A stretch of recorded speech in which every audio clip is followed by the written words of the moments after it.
from Without a Crystal Ball. Welcome to my channel. We are going to get back to Jenelle Evans, Jenelle Eason, Jenelle from North Carolina, Jenelle from the block, Jenelle from the beach, Jenelle from Myrtle Beach, Jenelle Evans. All right, so the last time we talked about her, she was having some issues with her husband, David. Whatever, that happens like all the time. He got into it with one of her friends. He's pled not guilty. Her friends have pled not guilty. Everyone's not guilty. Jenelle has a history of picking guys that like to do not guilty types of things. And she has been going tit for tat with a lady friend or a friend of David's who apparently has been posting photos of her with David on Instagram. Now, back in the fall, she was split up from David. They got separated after everything happened with Nugget. And then they got back together. But during that time, this woman named Brittany posted a photo on Instagram. We actually did a video about it, I think, probably back then.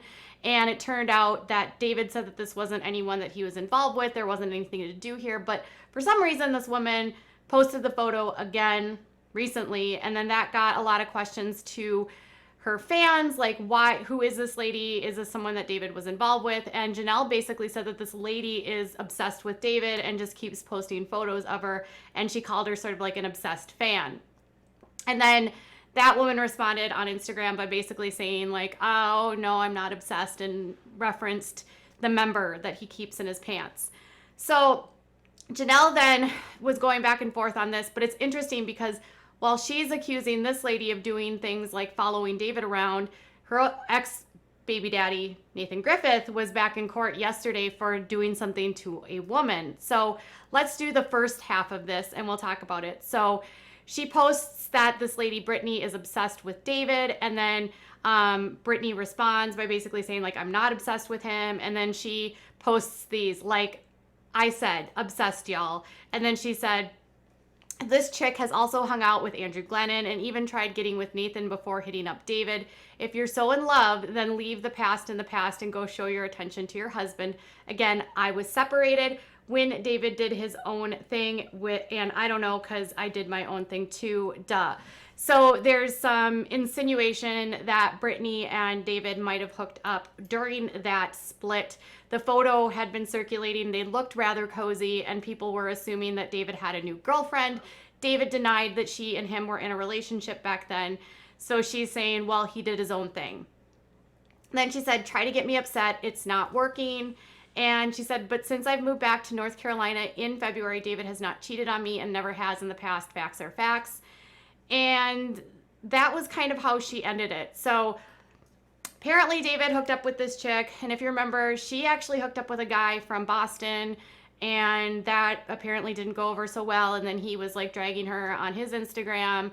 And now she is going back and forth with apparently the chick that David hooked up with. And apparently this chick is, according to Jenelle, a teen mom groupie that just tries to hook up with all of the dads from the show.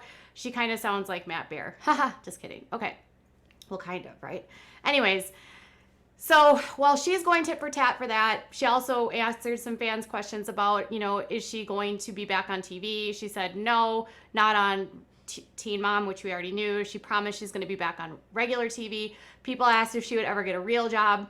She said that she was happy, you know, having a job where she can work from home, and that at this point in time, she doesn't need a traditional 9-to-5. And then she insisted that she is financially stable, although there's not a lot of knowledge about where she's getting her income from, because unless she's getting promotions on her Instagram, or she doesn't really upload to her YouTube channel very much. I'm not really sure where her cash flow is coming from, but she insists that she is financially stable and there is nothing to see here, nothing to worry about.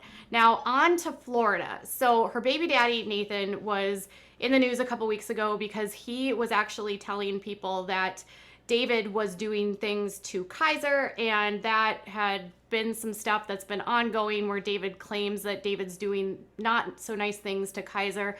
And Jenelle has always sort of insisted, like, that's not true, that's not happening, you're a liar. And she's always implied that Nathan is not like the best person. I mean, Nathan for his part has he's been picked up a lot by people that pick people up when you're doing bad things.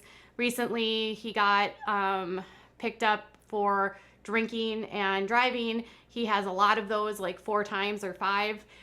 He seems to have a problem with alcohol or else driving while using alcohol. I'm not sure. But Nathan has had a long history, not only of that, but of getting sort of physical with the ladies. And when you remember he was on the show, he wasn't the kindest to her. He was sort of verbally not so nice. And he can definitely go at it on Twitter, and he's a mess. He's like the messy mess. Well, so he's already got this stuff that's going on in North Carolina, where he was picked up at a supermarket, basically, like sleeping outside of a supermarket, and he was intoxicated. Well, now a lady in Florida, in Sarasota, in fact, she has filed a order of protection against Nathan, and she says that he, over the course of several months, was doing things to her that made her fearful. So Teen Mom Shade Room was the first to post this. I was actually on the Sarasota website after one of my subscribers sent me a message and said, "Oh, did you see this?" And I was like, "Oh, I hadn't." So Teen Mom Shade Room was the first one to report this.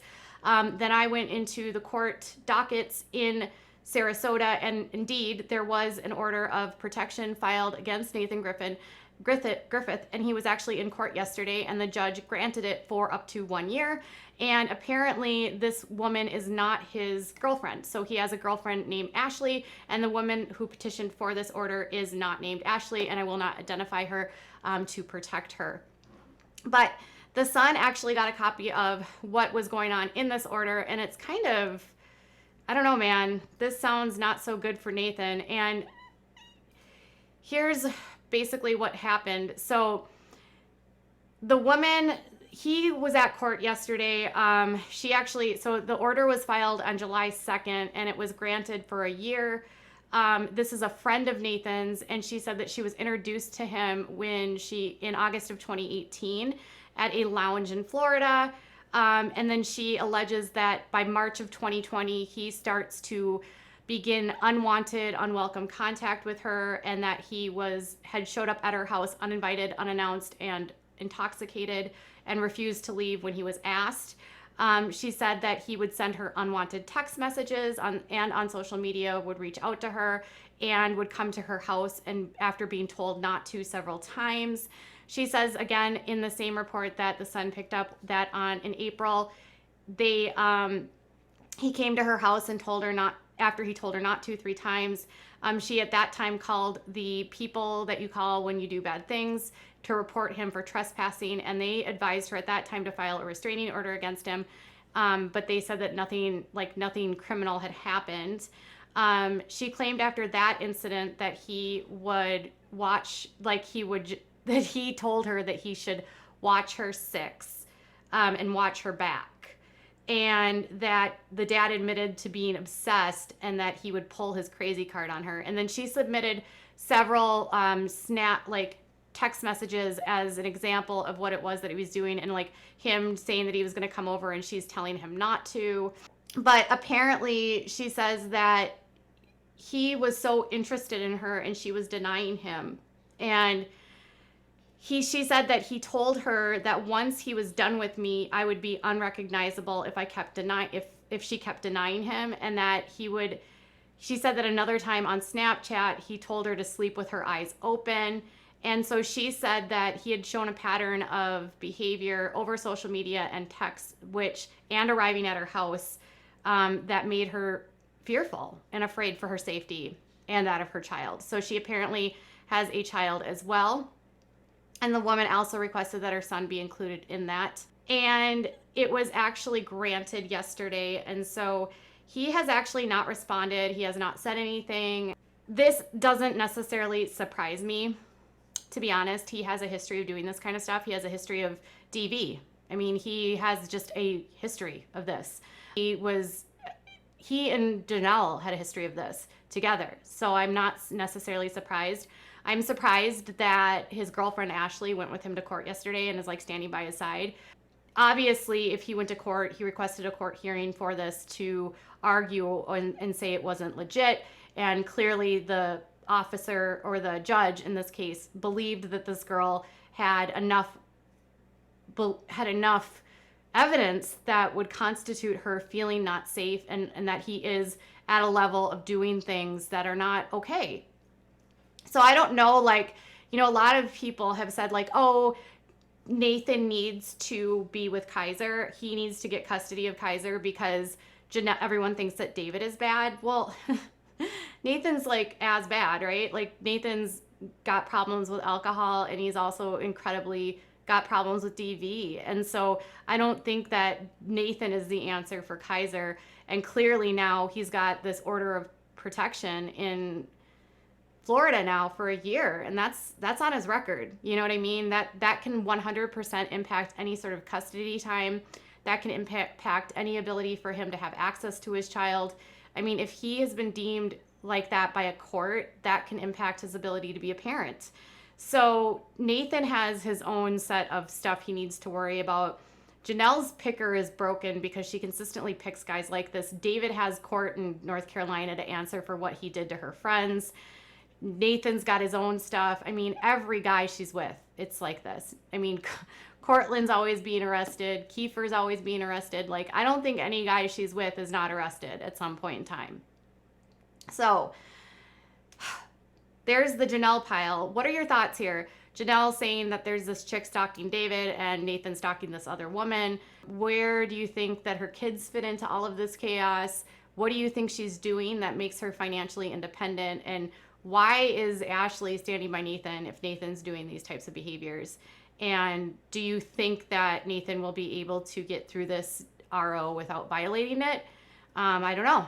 We'll have to see. It just seems really scary that he would be sending these kind of messages to this woman. And the fact that she said that he showed up at her house so many times, like belligerent, it just shows that there's some sort of problem with alcohol here that he probably really needs to get help for. So what are your thoughts? Tell me in the comments below. Bye, guys.